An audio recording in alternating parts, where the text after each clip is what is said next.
ఇప్పుడు మీ జుట్టు రాలడం పూర్తిగా తగ్గిపోతుంది. Prismos B fall cure miracle herbal hair oil తో. మోకాళ్ళ నొప్పులు వచ్చిన వాళ్ళు ఎక్సర్సైజ్ చేద్దామంటే కింద కూర్చోలేరు. వాకింగ్ చేద్దామంటే సివియర్ నీ పెయిన్స్ వచ్చేస్తే ఇంకా ఎక్కువ అయిపోతుందని భయం. సో ఏం చేయాలి? ఈరోజు మనం చైర్లో చాలా సింపుల్గా పెద్ద వయసు వాళ్ళు ఆర్ కింద కూర్చోలేని వాళ్ళు సివియర్ పెయిన్ ఉందనుకునే వాళ్ళకి ఏం చేయాలి చైర్ మీద ఎక్సర్సైజ్ చూపిస్తాను. నమస్తే, నేను మీ Hima Puppala, advance yoga trainer and nutritionist. So ఈరోజు మనం చాలా సింపుల్గా నీ ఎక్సర్సైజెస్ ఎలా చేయాలో చూద్దాం. నీ ఎక్సర్సైజెస్ కోసం కింద కూర్చోలేని వాళ్ళు చక్కగా చైర్ సపోర్ట్ తీసుకుని ఇక్కడే చేసుకోవచ్చు. ఈ ఎక్సర్సైజ్ కన్నా ట్యాపింగ్ అంటే వార్మప్ అనేది చాలా ఇంపార్టెంట్. సో జస్ట్ ఇలా ఫీట్ని ట్యాప్ చేద్దాం. సో బ్లడ్ పంపింగ్ స్టార్ట్ అవుతుంది, రక్త ప్రసరణ జరుగుతుంది. అట్ ద సేమ్ టైం ఇది బాడీ ఎక్సర్సైజ్కి ప్రిపేర్ అవుతుంది అనమాట. సో దీన్ని ఇలా కూర్చుని స్లోగా ఎడం వైపు కాళ్ళని పైకి లిఫ్ట్ చేసి వేళ్ళని మీ వైపు లాక్కోండి. మోకాళ్ళ నొప్పి ఉన్న వాళ్ళకి నొప్పి వస్తుంది, కంగారు పడాల్సిన అవసరం లేదు, అలవాటు అయ్యేదాకా నార్మల్ అవుతుంది. డౌన్, అలాగే ఇంకొక కాలు పైకి లిఫ్ట్ చేసి డౌన్, లిఫ్ట్. ఇప్పుడు హోల్డ్ చేయండి 5 సెకండ్లు. 1 2 3 4 5 డౌన్. అలాగే ఇంకొక కాలు 1 2 3 4 5 డౌన్. ఇప్పుడు 5 సెకండ్స్కి అలవాటు పడ్డాం. ఇలాగ 2 రోజులు చేయండి. అలవాటు అయిన తర్వాత 10 సెకండ్స్. 1 2 3 4 5 6 7 8 9 10.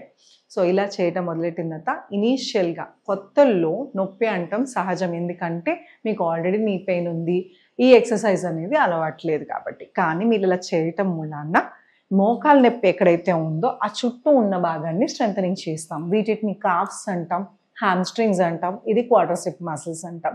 ఈ మసిల్స్ అన్నిటిని ఇన్వాల్వ్ చేసి చుట్టూ ఉన్న మసిల్స్ స్ట్రెంథనింగ్ చేయటం వల్ల ఈ మోకాలికి వెళ్తుందో అది సపోర్ట్ ఇస్తుంది.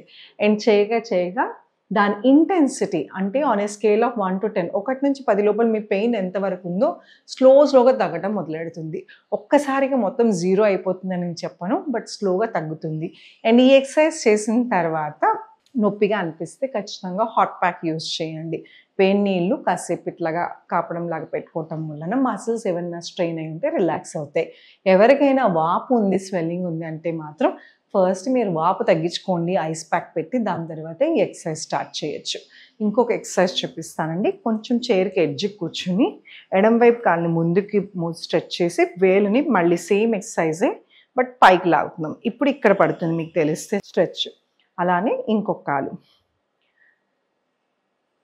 నొప్పి వస్తుంది చేసేటప్పుడు, బికాస్ స్ట్రెంథనింగ్ అయ్యేటప్పుడు ఆర్ ఈ మసిల్స్ అన్నీ ఆల్రెడీ స్ట్రెయిన్ అయ్యి ఉంటాయి కాబట్టి కొంచెం నొప్పి వస్తుంది. కంగారు పడాల్సిన అవసరం లేదు, మీరు ఎంతవరకు చేయగలిగితే అంతవరకే చేయండి.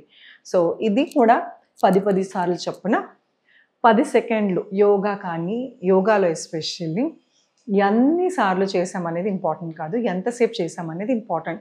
సో మీరు ఎంతసేపు హోల్డ్ చేస్తున్నారో స్లోగా పెంచుకుంటా వెళ్ళండి. అండ్ ఏ ఎక్సర్సైజ్ అయినా ఏ వయసు వాళ్ళైనా ఒక సింపుల్ టిప్ అండి, మీరు టీవీలలో చూసి ఇవన్నీ చూసి సడన్గా ఒకటేసారి ఎక్కువ చేయొద్దు. ఎప్పుడైనా నిదానంగా స్టార్ట్ చేయండి. మీ బాడీ మీకు చెప్తుంది చాలు నొప్పి వస్తుంది అన్నప్పుడు ఆపేసేయండి, రిలాక్స్ అవ్వండి, మళ్ళీ గ్యాప్ ఇచ్చి చేయండి. అండ్ అలాగే ఎంత స్లోగా ఇవన్నీ జాగ్రత్తలతో పాటు కన్సిస్టెన్సీ అనేది చాలా ఇంపార్టెంట్. ఏదో వారానికి ఒకసారి 2 సార్లు చేసి తగ్గిపోతుందని తగ్గదు. రోజు చక్కగా బ్రషింగ్ అండ్ బాతింగ్ ఎట్లాగా మీ షెడ్యూల్ పెట్టుకుని మీకు మోకాళ్ళ నొప్పులు ఉన్నాయి, ఈ పలానా 4-5 ఎక్సర్సైజెస్ కొంచెం ఎక్కువ చేయాలి అలా అని మిగతా ఆసనాలు చేయాలని కాదు. సో మీరు నా దగ్గరికని కాదు, ఎక్కడికైనా ఒక ప్రాపర్ యోగా ట్రైనర్ దగ్గరికి వెళ్ళి ప్రాపర్గా యోగా ఆసనాలు నేర్చుకోండి. మోకాళ్ళకి బ్రీదింగ్కి సంబంధం ఏంటి అనుకుంటారు, ఆర్ మోకాల్కి మెడిటేషన్కి అన్నీ సంబంధం ఉన్నాయి. సో మీరు ప్రతి మనిషి ఆసనాలు ఎంత ఇంపార్టెంటో ఫిజికల్గా, అలాగే ప్రాణాయామం, అలానే ధ్యానం, ఇవన్నీ ప్రాపర్గా చేస్తే మూలన ఓవరాల్ హెల్త్. ఈ 2-3 ఎక్సర్సైజ్ ఓన్లీ కొంచెం పెయిన్ ఉన్న వాళ్ళకి బెటర్ రిలీఫ్ వస్తుందని అర్థం. సో దీంతో పాటు తినే ఆహారంలో ఖచ్చితంగా మార్పులు చేర్పులు చేసుకోండి. కాల్షియం డెఫిషియన్సీ ఉందా, వైటమిన్ డి డెఫిషియన్సీ ఉందా, సప్లిమెంట్స్ ఏమైనా వాడాలా మీ డాక్టర్ దగ్గరికి వెళ్ళి తెలుసుకుని దాంతోపాటు ఎక్సర్సైజ్ చేసుకోండి. అలాగే విపరీతకరిణి అనేది రోజు పొద్దున సాయంత్రం ఎస్పెషల్లీ పడుకునేటప్పుడు. ఎందుకు అంటే రోజు మొత్తం మీ బరువంతా మీ మోకాళ్ళును పాదాలే మోసి మోసి మోసి ఆ బరువు అలసిపోతూ ఉంటుంది. సో అప్పుడు మనం లైట్ చేసి పడుకోవటం వలన మంచి నిద్ర కూడా పడుతుంది. ఎవరికైతే కాళ్ళు లాగేస్తున్నాయి, పీకేస్తున్నాయి, వారు పడుకునేదాకా బాగానే ఉంటాం, పడుకున్న తర్వాత అప్పుడే తెలుస్తాయి నొప్పులు అంటే ఎందుకు అంటే అది వెంటనే రిలాక్స్ అవ్వగానే ఆ పెయిన్స్ అనేది మనం రిలాక్స్ అయ్యేసరికి తెలిసిపోతుంది. అండ్ పొద్దున కూడా నొప్పి ఉంటుంది, మనం పని రీత్యానా ఇంకే రీత్యానా బలవంతంగా అలా చేసుకుని పోతాం. సో అలా కాకుండా నొప్పిని భరించకండి. నొప్పి వస్తుంది అన్నప్పుడు ఎందుకు వస్తుందో ఫస్ట్ అడ్రస్ చేయండి. దాని తర్వాత దానికి తగ్గట్టుగా జాగ్రత్తలు డైట్లో కానీ అలాగే ఎక్సర్సైజ్లో కానీ మార్పులు చేర్పులు చేసుకుంటే ఖచ్చితంగా మీ ప్రాబ్లం పోస్ట్పోన్ చేయొచ్చు, కొన్ని సందర్భాల్లో రివర్స్ కూడా చేసుకోవచ్చు. సో చూసారు కదా, ఇలాంటి జనరల్ టిప్స్, చాలా సింపుల్ ఆసనాలు. నీ పెయిన్స్ ఉన్నాయి ఆర్ మీ వయసు అయిపోయింది యోగా చేయలేము అనుకోవద్దు. ఏ వయసు వాళ్ళకైనా ఎక్కడ కూర్చునైనా, ఇండియాలోనే కాదు అబ్రాడ్లో అయినా సరే యోగా మీ వద్దకు తీసుకురావటమే హిమాస్ యోగా ఉద్దేశం. So thank you so much.